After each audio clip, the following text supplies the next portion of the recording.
start by introducing the first presenter in this last panel. To my right is Etienne Boisserie, who teaches Central European and especially Slovak and Czech modern history at Inalco in Paris. He's the author of several studies on Slovak history at the end of the 19th and during the first half of the 20th century. And his recent research deals with Bohemian lands and Slovak counties during the First World War. And his soon-to-be published work has the title Czechs in Austria-Hungary at War. But now we'll be talking about the Slovak elite at the beginning of the 20th century. Yeah, please. Thank you all.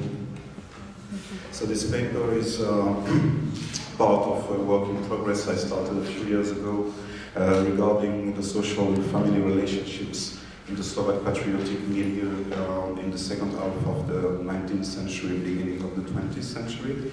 It has not been yet studied methodically through a combined approach that mixes kinship relationships, local situations, and generation dynamics. So this is the aim of my study. And the notion of kinship forms, this is my translation of Giovanni Levy's notion, is very useful in its double dimension for this kind of study.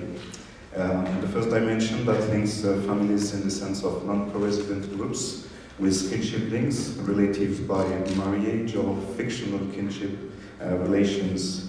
The second dimension, more vertical direction, is made up of clienteles, protections, and loyalty networks that explain behaviors and strategies of different families in a very composite social and historical perspective. So this notion really helps to document the hypothesis of a deep continuity of the Slovak patriotic milieu, of its local and regional dimensions, and this notion also enables to observe the diversification and transformation of patriotic activities. The generation question is observed keeping in mind the limits of a too strict approach, and we rather refer to what can be called ideological system, defined as what belongs to all and what is the dominating question of the moment, the question that emerges during the period of receptiveness or the period of formation. I should underline that philosophical answers and political stances can be diverging or even contradictory, but they nevertheless create this kind of system. So the cohort as such is insufficient, but it's an interesting part of the system. I will let aside the family dimension in its quantitative aspects because I will develop it in the written version of the paper because it would be too long, too complicated, too many names, too many receipts for an oral version, so it's complicated.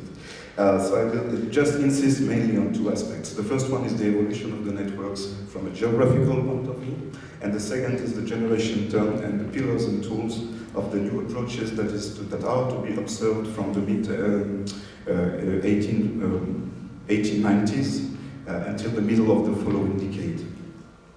So one of the weaknesses of cultural and volunteering action for the Slovaks is its very narrow geographical base. As you can see on the map, the really core of the Slovak national movement is really northwards from in the Kingdom of Hungary. And the main activities are concentrated in this area, a kind of triangle, Orava, Liptov, Turiec, 3 counties, and especially in Martin, which is the main city of Turiec, which is the smallest county of the kingdom. And Martin is 6,000 inhabitants, something like this, and half of them are Hungarians. So the main activities are concentrated in this area. The Slovak National Party was created there. The press, and maybe one monthly and one daily, are located there, so as are the main institutions. Sorry, I should have glasses. This situation is challenged in the 90s. We have to go back to the networks that developed in Prague and Vienna just before, where a handful of Slovak students were organized in small groups and developed connections and solidarities. Most of them come from this triangle, but some others from what is generally called Western Slovakia. There were in connections with Vienna, with South Moravia, and these connections are much more common in the western part. So, and the region, also the western part of Slovakia, is much less, so this is the triangle, so to say, and western Slovakia is much far away, and it's much less influenced by the historical core of the movement, and it also has already been organized according to economic closeness and agricultural networks, and it was a very active region in the middle of the 19th century for what is about cooperative and agricole cooperation between them. Importance of the western part of the country is also because it can benefit from the vicinity of Pressburg, which is really important because there is a very important, active, upper middle class Slovak patriot groups working there, mostly lawyers, and they organize the critics of what is more often referred as the old or the conservative center of Martin. This is the main expression to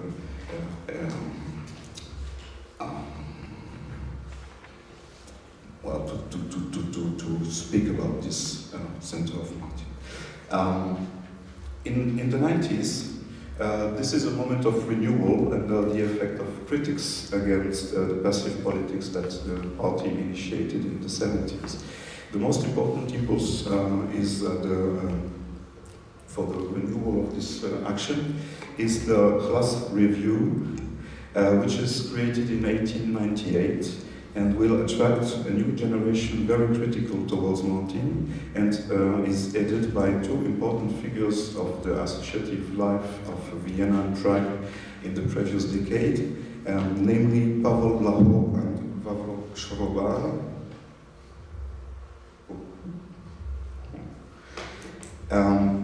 But very interesting persons. Both are born the same year, 1867. Both are medics. The first studied in Vienna, the second studied in Prague. Both created or led association, very representative association of Slovak students in those cities. Both were educated in the classical conservative atmosphere of the late 80s. Both were then influenced by the political transformation they observed, and mainly by the emergence of the progressive current in the challenge. That is to say, a much more radical, nationally and socially oriented trend in the challenge that is challenging the classical activist orientation of the young Czech party, which is still dominating the Czech elite at that time. The main target of the classist is the rejection of what they call Sturism. According to the name of Stur, Ludwig Stur, who was codified the Slovak language. So this Sturism, combined with the mighty Russophilia that irrigates the Slovak movement, generally speaking, led, according to them, to a weakening of political and cultural action, and the really concrete work has been forgotten. And the mainstream, what they call the mainstream, is because of this cut from the people that needs to be reintroduced in any kind of activities under the famous motto of small social work, which is a kind of Slovak version of the small work of the Czechs. This is the influence of the Czechs in that case, and concretely that implies instruction, information campaigns, creation of cultural, educational association on a very local basis, propagation of technical and scientific knowledge within the people, the closest possible. Well, the class was very handicapped by personal misunderstandings and rivalries, but mainly by dilettantism, which is a really important part of the problem they had. And finally, it died out in 1904.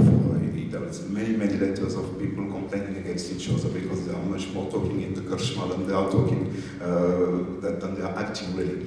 So it's mainly because they really didn't know how to deal with this.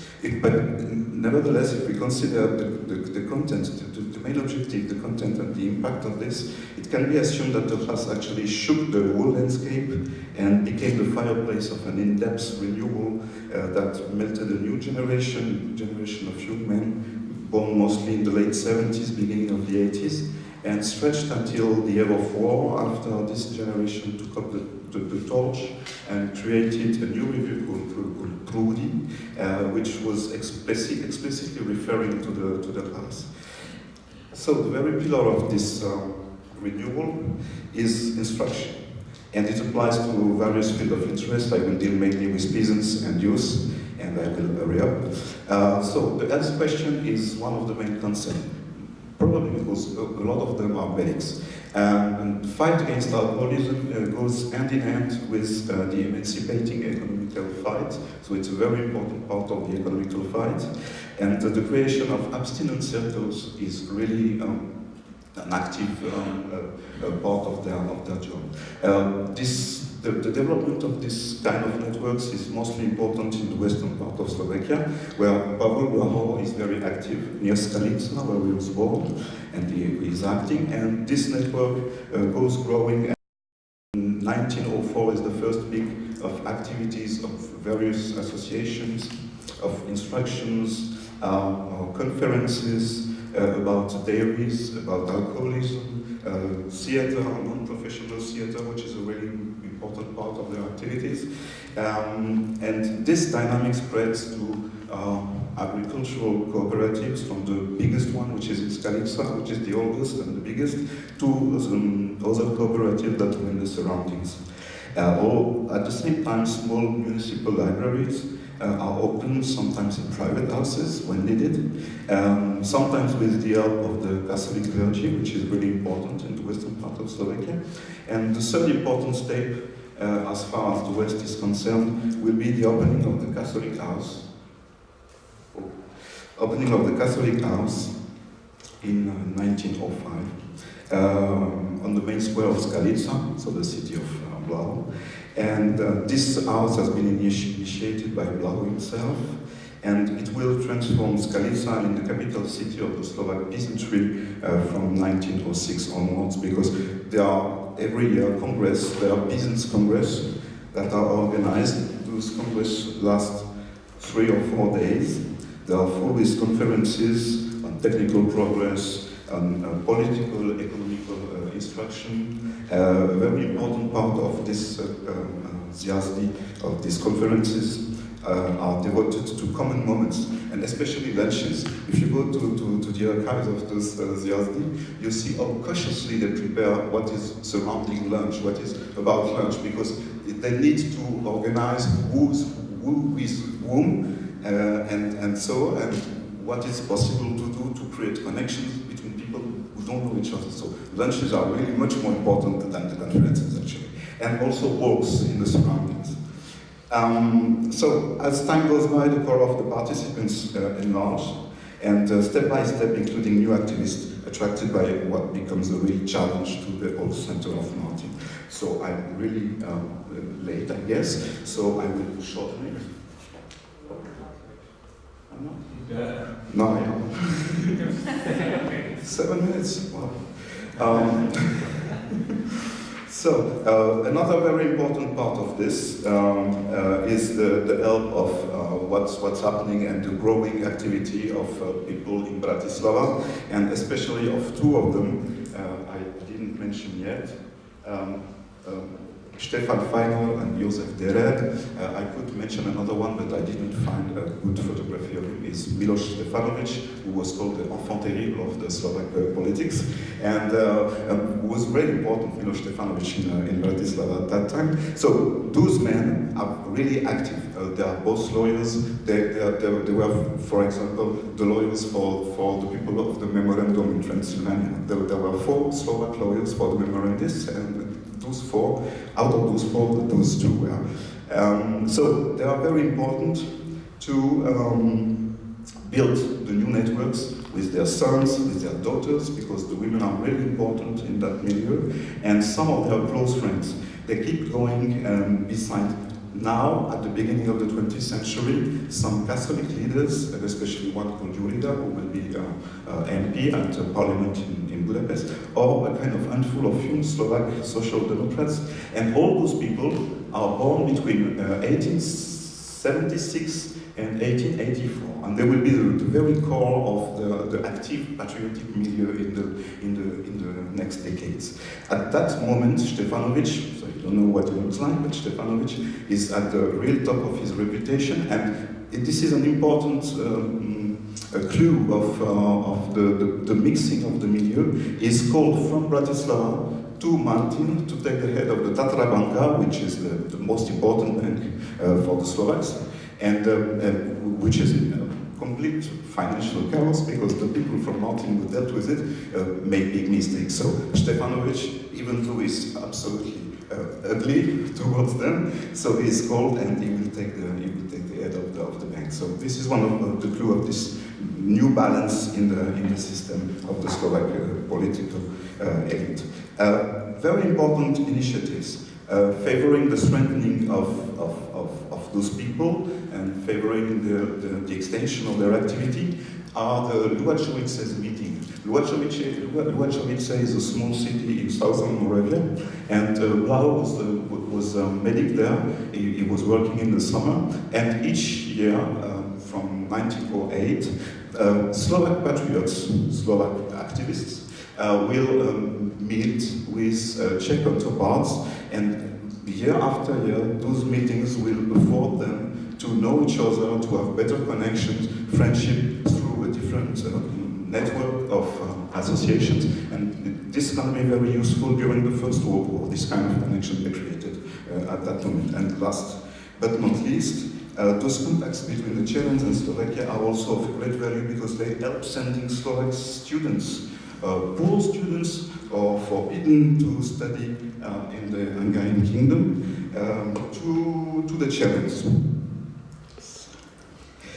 And the correspondence of Blau, for example, is full of letter organizing each case, especially gathering all the offers coming from the Czechs and trying to find some young people not able to study in Slovakia, in the Hungarian kingdom, and good enough or close enough to be sent to the Czechs to go on studying and keeping the Slavic mind. So this is a very important situation. And in this activity, mostly the western part of Slovakia is very active because there are much more connections direct with Moravia, because it's mostly direct to Moravia, not to Bohemia. So I will finish with this, and before to start to conclude, a few words about kinship in those active groups of the decade. So it will be very tiresome to list all the family links, but let's remind, however, of a few elements that should be developed in the Voyager version of the paper. I like this photo. Out of few exceptions, all the active in class and later in the Prudi I talked about belong to families whose fathers, forefathers were members of the main cultural associations from the middle of the 19th century, late 19th century, and very often active in their boards. A lot of them were had responsibilities in the boards of this cultural association. A huge majority of them also are subscribers to the main titles of the Slovak press. A lot of them are also cautions for the Slovak press, newspapers. They are shareholders of the main industrial activity in Slovak banks. Shareholding is also crossed in many times. And the fathers of many of them are also very famous in the milieu because of this involvement as lawyers, as bank founders, because the banking system is growing at the beginning of the century, or just as businessmen, or because of their position in the Lutheran clergy, which is also a very important position in this society. As Second point, some family names are very famous in this group, since the 40s actually. This is the case of Hoxha, Jesensky, Urban. This is the Urban family. The Urban family is one of the most famous. You have Urban everywhere, and you can find people whose grandfather is Urban in a way, almost everywhere in Prudian class. This is very funny. So too complicated to explain, but many people have their mother who is about 10 or little father on this photo. So they took those families took part in the creation of the modern conception of the Slovak nation, and in even more cases, forefathers or fathers or uncles played a role in the 60s and during the memorandum period that started in 1861. This belonging to the patriotic milieu can be less obvious or more recent in some cases. So very important, who is your mother? There is a lot of people in this group whose mother has a very famous surname, but this is not apparent. But the surname is very famous, 2 or 3 at least, and because their fathers married daughters of local leading families, so it's much more recent. There are some examples of this. Additionally, many of them personally benefit from their really recent closeness to important family. I think about Gregor Tajovsky, who is a writer, for instance, very talented, and who married the daughter of an influential family of the Slovak bourgeoisie of Martin, the Lilige family. So to conclude, I will underline 4 points, but very briefly. The transformation of the action and references of the active fraction of the patriotic movement in Slovakia includes a shift in its geographical centers and outside influences, mostly Czech but not only. So it is also to be noticed that with few exceptions, none of them is originally from Martin. They are in the surrounding. It's a clue of the decreasing influence of the city and of its institutions that benefits to the neighboring city of the Liptov or to the Western Slovakia. Second point, challenging the classical politics of Martin does not mean breaking with it. Most of those young activists simply do not conceive acting out of any at least tacit agreement with Martin, with the capital city, as they say. In the first part of 1910, they got enough influence and support to join the structures of the party, and the step forward will be their inclusion in the organization of the party, as the Elder did it in the 1890s, and they will partly succeed in renewing its program as it can be observed in the following years. Last point, the men involved in the class and their heirs take the lead in Slovak politics at the end of 18. 5 out of 15 were members of the first provisional Slovak government of December 18, and they belong to the first election committee of the class, and a handful of others were involved in the Prodi or in the different circles active in the small social world. Most of those young men steeped in patriotic action, history and contradiction. They will be the backbone of the Czech-Slovak politics throughout the interwar period, and the depths of their connections, common histories, solidarities, and hatred also, is one of the many keys that can be useful to observe this period of Slovak history. Thanks.